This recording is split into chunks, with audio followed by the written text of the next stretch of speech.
Hello students. देखो electric dipole क्या होता है सबसे पहले समझो। Two equal and opposite charges separated by a small distance form an electric dipole.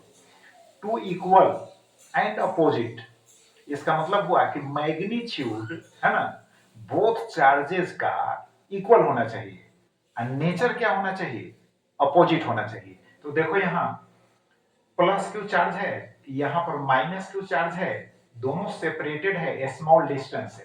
तो इसको हम कहेंगे इलेक्ट्रिक, क्या कहेंगे, डाइपोल कहेंगे, इलेक्ट्रिक डाइपोल कहेंगे। क्लियर? इसमें कोई खास बात नहीं है। अब देखो इलेक्ट्रिक डाइपोल मोमेंट क्या है समझो। तो इलेक्ट्रिक डाइपोल मोमेंट का मतलब है the product of magnitude of either charge. Either charge का मतलब है या पॉजिटिव हो या नेगेटिव हो, मैग्नीट्यूड तो सेम ही होगा। बात समझ गए?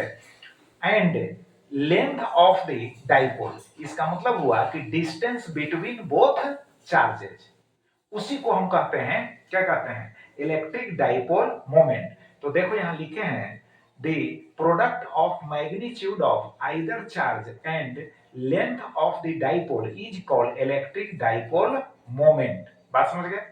अब डिस्टेंस भी यूज कर सकते हैं, कह सकते हैं the product of magnitude of either charge and distance between both charges भी बोल सकते हो यार। आप समझ गए? देखो यह वेक्टर क्वांटिटी है, it is a vector quantity, it is denoted by P. यह वेक्टर क्वांटिटी है और इसको पी से डिनोट किया जाता है। अब लिख सकते हो vector P is equal to Q into क्या होगा, वेक्टर डी होगा। बात समझ गए ना? वेक्टर डी होगा। अब वेक्टर डी का मैग्नीट्यूड डी होगा। याद रखो वेक्टर p का मैग्नीट्यूड p होगा तो वेक्टर d का मैग्नीट्यूड क्या होगा, d होगा। तो जब हम डाइपोल मोमेंट, चार्ज तो स्केलर क्वांटिटी है, तो जब डाइपोल मोमेंट का मैग्नीट्यूड लिखेंगे तो p is equal to Q into D होगा। क्लियर? अब ऐसे भी लिख सकते हो p is equal to Q into 12 लिख सकते हो। d जो डिस्टेंस है, यहाँ जो d डिस्टेंस है, बात समझ गए ना? वेक्टर फॉर्म में वेक्टर d हम यूज करेंगे, लेकिन मैग्नीट्यूड लिखना होगा तो सिंपली हम d लिखेंगे। अब d का वैल्यू 12 भी लिख सकते हो, d का वैल्यू 12 भी लिख सकते हो। बात समझ गए? d का वैल्यू 12 भी लिख सकते हो, 2a भी लिख सकते हो। 12 और 2a लिखने से एक बेनिफिट होगा कि जब इसको बाइसेक्ट करना होगा, है ना, तो एक साइड में क्या हो जाएगा, बाइसेक्टर के एक साइड में लेंथ जो होगा क्या हो जाएगा, एल हो जाएगा, दूसरे साइड में भी एल हो जाएगा। तो न्यूमेरिकल प्रॉब्लम सॉल्व करने में इजी हो जाता है, मेन कारण यही है। अब देखो ये तो हो गया मैग्नीट्यूड, हो गया। डायरेक्शन समझ लो, इसका जो डायरेक्शन होगा, यहां नहीं लिखे हैं लेकिन डायरेक्शन हम लिख देते हैं कि डायरेक्शन जो होगा along the axis from negative pole to positive pole. यहां दिखाए हुए तो हैं, तो दिखाए हुए हैं बट यहां लिखे नहीं है, तो समझ लो डायरेक्शन जो होगा, डायरेक्शन जो होगा, डायरेक्शन है ना, डायरेक्शन होगा अलोंग द डाइपोल एक्सिस। इसको क्या कहेंगे, डाइपोल एक्सिस। तो along the dipole axis from negative charge to positive charge, याद रखिएगा, अलोंग अलोंग द एक्सिस लिख देते हैं, डाइपोल एक्सिस ही हुआ, है ना, फ्रॉम हो जाएगा, फ्रॉम नेगेटिव चार्ज, नेगेटिव, है ना, charge, negative charge to positive, positive charge होगा। क्लियर? और ऐसे बोल सकते हो फ्रॉम, है ना, negative pole to positive pole भी बोल सकते हो। डायरेक्शन यहां से शो ही हो ही रहा है। अब देखो नेक्स्ट टॉपिक क्या है, torque acting on the electric dipole in a uniform electric field. Uniform electric field में अगर हम डाइपोल को प्लेस करते हैं तो उस पर कितना टॉर्क वर्क करता है, उसी टॉर्क का हमको, है ना, एक्सप्रेशन फाइंड आउट करना है। तो सबसे पहले समझो लिखा क्या, in a uniform electric field. मैंने क्या लिखा, in a uniform, uniform electric field में अगर हम इलेक्ट्रिक डाइपोल को प्लेस करते हैं तो टॉर्क फाइंड आउट वहां होगा।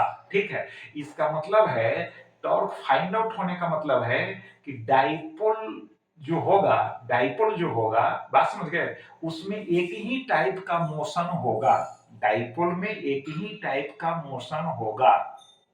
अब वो कौन सा मोशन होगा, तो डाइपोल पर जब टॉर्क लगेगा तो डाइपोल जो है ना, में एंगुलर डिस्प्लेसमेंट यानी रोटेशनल मोशन, इस तरह से डाइपोल है ना रोटेट करेगा। बात समझ गए। बट एक बात और याद रखो, अगर नॉन यूनिफॉर्म इलेक्ट्रिक फील्ड हो, अगर क्वेश्चन पूछ दे कि नॉन यूनिफॉर्म इलेक्ट्रिक फील्ड में अगर हम इलेक्ट्रिक डाइपोल को प्लेस करते हैं तो what will happen with the dipole, तो क्या होगा उसके साथ, तो टू टाइप्स ऑफ मोशंस उसके साथ अटैच हो जाएंगे। तो कौन कौन मोशन, एक तो रोटेशनल मोशन होगा ही, बात समझ गए ना, टॉर्क अप्लाई होगा, और दूसरा होगा लीनियर मोशन भी क्रिएट हो जाएगा, क्योंकि इलेक्ट्रिक फील्ड यूनिफॉर्म नहीं है। तो यूनिफॉर्म नहीं होने के कारण है ना उसमें लीनियर मोशन भी क्रिएट होगा, याद रखिएगा। तो चलो यहां तो यूनिफॉर्म है, तो देखो यहां पर क्या होगा कि देखो ये पॉजिटिव पोल है, यहाँ पर नेगेटिव पोल है, टू प्लेट्स यहाँ हम शो किए हैं, है ना, पॉजिटिव एंड नेगेटिव, बीच में जो फील्ड है यूनिफॉर्म है, जिसको ई से दिखाए हैं, वेक्टर ई लिख सकते हो इस पर, ठीक है।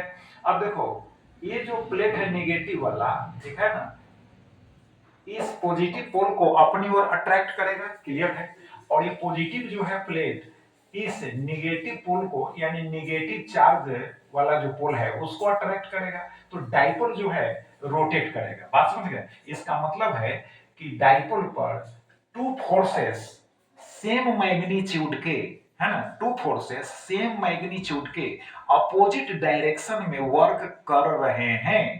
ये दोनों जो फोर्सेस हैं, है ना, बात समझ गए, कपल का निर्माण करते हैं। कपल को हिंदी में वलयुग्म कहते हैं। टू इक्वल फोर्सेस किसी सिस्टम पर वर्क करते हैं अपोजिट डायरेक्शन में, तो वे दोनों कपल का निर्माण करते हैं। और कपल क्या करेगा कि उस पर टॉर्क लगाएगा। टॉर्क का मतलब मोमेंट ऑफ फोर्स हुआ, यानी मोमेंट ऑफ फोर्स को ही हम टॉर्क कहते हैं, क्लियर हो गया, जो उसको रोटेट कराने की कोशिश करता है, क्लियर। तो टॉर्क इज इक्वल टू होता क्या है यार, है ना, तो अंडर मैट्रिकुलेशन क्लास पढ़ा होगा, torque is equal to force into perpendicular distance between both forces, clear, दोनों बलों के बीच का लंबवत जो दूरी है वही हो गया परपेंडिकुलर डिस्टेंस। अब फोर्स मींस बल होता है, अब परपेंडिकुलर डिस्टेंस कौन सा होगा, तो एम होगा, देख लो यहाँ परपेंडिकुलर जो डिस्टेंस होगा वो एम होगा, एम। तो उसके लिए क्या किए, यहाँ पर एंगल इलेक्ट्रिक फील्ड के साथ इसका जो एक्सिस है डाइपोल का कितना एंगल बना रहा है, थीटा, तो यहां भी हो जाएगा थीटा। तो इस राइट एंगल ट्रायंगल में देखो, राइट एंगल ट्रायंगल कौन होगा, ए एम बी में साइन थीटा लोगे तो परपेंडिकुलर बाय 12 हो जाएगा। हम 12 ही यहां यूज कर रहे हैं, है ना, डी ना यूज करके 12 ही यूज कर रहे हैं, तो है ना पी बाई एस हो जाएगा। तो एम इज इक्वल टू हो जाएगा 2l साइन थीटा। तो यहां लिखे हैं देखो, फोर्स इनटू परपेंडिकुलर डिस्टेंस, तो क्यू ई हो गया फोर्स, क्योंकि आप जानते हो electric field is equal to force by charge, therefore force is equal to charge into field, first formula है उसका इलेक्ट्रिक फील्ड का। तो क्यू ई इंटू एम हो गया, एम का वैल्यू याद रखो 2l sine theta from right angle triangle.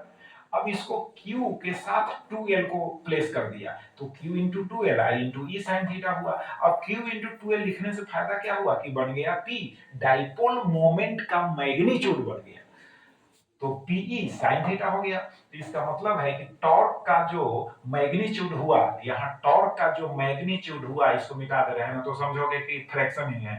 तो टॉर्क का जो मैग्नीट्यूड हुआ वह हो गया पीई साइन थीटा। टॉर्क का मैग्नीट्यूड क्या हो गया, पी साइन थीटा। उसी को कहेंगे हम मोमेंट ऑफ फोर्स का मैग्नीट्यूड। बात समझ गए, मोमेंट ऑफ फोर्स का मैग्नीट्यूड पी साइन थीटा। अब वेक्टर फॉर्म में यहां लिख दिए हैं।